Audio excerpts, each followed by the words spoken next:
The Oakland Raiders take their 2-1 record to Chicago to take on the Bears at Soldier Field on Sunday. In last week's victory against Cleveland, Oakland posted a season-high 469 yards of total offense as part of a well-balanced attack. Latavius Murray posted his first 100-yard effort of the season, recording a career-high 139 yards on 26 carries and a score. Derek Carr had a QBR of 70 and found wide receiver Amari Cooper, the rookie, 8 times for 134 yards on the afternoon. Cooper's second 100 receiving yards game, there. Oakland favored by 3, and guys, they're breaking a 27-game stretch where they were underdogs. Second time they are road favorites since the 2005 season. Wow. Skip, can this team make it to the playoffs this season? Stephen A. Smith, I must tell you, I'm going to disqualify myself here. So take all this with many grains of salt. I've always had a soft spot for the Raiders. I've always rooted for the Raiders. I knew Al Davis well. That's headline news in and of itself. Skip Bayless in a soft spot. Well, I got a soft spot for this team. And it's different than my soft spot for Dallas. That was like inbred, you know, like I grew up with it. I couldn't help it. Got it. But this one I developed because I got to know Al Davis. I know he had his faults. I know he fought this league, but he had greatness about him. And it does my heart good that this team is on the way up. It is going nothing but north. And I think this team is becoming already the second best team in that division and the biggest threat to Peyton's team in Denver. I'm not saying they're going to win the division, but I will go this far. And now I'm speaking strictly with my heart. I went through their schedule before the show. Best case, I can give this team 10 wins, 10-6. Now, that would be a story. That could be the story of the year in pro football, right? It would be the story of the year. Now, realistically, I could go 8-8. That would be a pretty good story. Now, that's not going to get you in playoff contention, probably, but 8-8 would be pretty good. Now, why do I think that? I'm also a Jack Del Rio fan because I covered him when he was a player. He is a really solid, good head football coach and a defensive coordinator. And I think he's doing wonders with this defense as well as being the head coach, giving this team some stability at the top that it has not had before. Derek Carr last year as a rookie was often awful. I'll be the first to tell you. I had some doubts last year when he finished in QBR 36th out of 42 ranked quarterbacks, 36th to 42nd. This year, he's up to 7th in QBR, with a QBR on a scale of 0 to 100 of 76. Now, that's pretty good, and it's showing progress. And I'm liking what my eye test is telling me about Derek Carr. Got it. He's looking like the best quarterback in that class. Johnny was in his class, Johnny Manziel. I'm waiting and seeing. I hope Johnny can land somewhere else and get a fresh start. We'll see how that plays out. Yes, we will. But in this case, Amari Cooper is a stud. We knew he was going to be a stud, and he is helping Derek Carr immensely, just the way we've seen Megatron help a Matt Stafford, and now we're seeing Julio help a Matt Ryan. But in this case, listen, that Latavius Murray's pretty good. Like, he's a legit NFL running back. So the combination of those two studs, a wideout and a running back, with a Michael Crabtree, I'm not the biggest fan, but he's a nice complementary receiver to Amari. And then that Seth Roberts kid, he keeps making big catches for them. And by the way, he was a teammate of Malcolm Butler's and was also undrafted out of West Alabama. So there's another crazy story. That defense, as you know, features Khalil Mack, who causes nothing but problems for offensive lines because they basically, you need 2 people to block him on every play. You know Justin Tuck. He's still got a lot of game left. Yeah, I got a lot of respect. Yeah, I do too. You know, and as a leader of this team, he's become their Terrell Suggs. And that Malcolm Smith, 2 years ago, the MVP of the Super Bowl, he leads his team in tackles. People forget he's even there, but he is there. Right. And they added Aldon Smith, who I'm not a big fan of his, but I'm sure he's going to give him a little pop. He can play. Nobody disagrees with that. So all of a sudden, with Curtis Lofton on that defense, you know, it's starting to look like a legit NFL defense. Is it a playoff defense? I'm not going to go quite that far, but if everything breaks right, I think Derek Carr has the quote-unquote arm talent with Amari to get this team to, best case, 10 wins. Your thoughts? My thoughts are this. There's no way in hell that the Oakland Raiders are making the playoffs. Let's pump the brakes on that right now. This organization, I'm looking right into the camera as I'm talking to the city of Oakland, all the Raider fans, Raider Nation across this nation. You might be lucky we're not there right now, right? Seriously. It's okay. It's okay. You're repping their colors, too. You're not going to the playoffs. You can scratch that. Dream on. The fact is that when you look at the Oakland Raiders, they are to be applauded.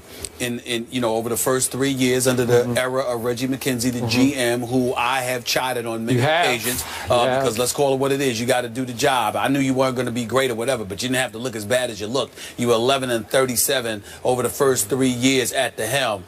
Outside of the 2010-2011 season, primarily with Hugh Jackson, you had 8 back-to-back 8-8 seasons. With the exception of that, the other 10 years, you have never won more than 5 games in the season from 2003 through last season, with the exception of those 2 8-8 seasons, and you got rid of Hugh Jackson when you came there, which to me was a mistake on the part of Reggie McKenzie. Having said all of that, I love the talent that they have. I like Derek Carr. I like him a lot. I'm looking at some of these numbers right here. 726 yards on the season, completing 63% of his passes. Only 1 interception thus far. I'm looking at the Latavius Murray for 248 yards, 4.8 yards a carry. Good. The kid is impressive, but I'm going to tell you, catches out of the backfield. He does. But I'm going to tell you what also makes me feel good. He's got 11 receptions out of the backfield as well. But this is what makes me feel good about Oakland. Offensively, Skip Bayless, they've only surrendered 1 sack. 1. And when you look, and I pay attention to this, when you're not allowing sacks, and I see a running game that's averaging over 4 yards, to me, you are doing your job as an offensive line, not just run blocking, but pass blocking as well. And I think that is a very, very big deal, because to me, how could Amari Cooper be who he is? How could Michael Crabtree, who's doing a good job, looks better this year in Oakland than he's looked the last 2 in San Francisco, 18 receptions thus far, 184 yards. Amari Cooper is a rookie. Skip, knows how to route run, has great hands, no doubt. Has an NFL body, very, very impressive, and relatively cool, mild-mannered, and incredibly humble, which I think helps in the black hole, okay? Sure. So I'm looking at all of that with Latavius Murray, and I'm thinking about that offensive line that is clearly doing its job, and I think they deserve a lot of credit. Here's my problem with Oakland. You rank 30th defensively overall and 28th against the pass. And I'm looking at a team that has a combined 5 sacks in 3 games. 5. That's it. I'm looking at a Khalil Mack, who does lead the team in sacks with 2, but he literally has 7 tackles. I'm looking at an Aldon Smith. I get it, and I know Malcolm Smith is leading the way, and I respect that.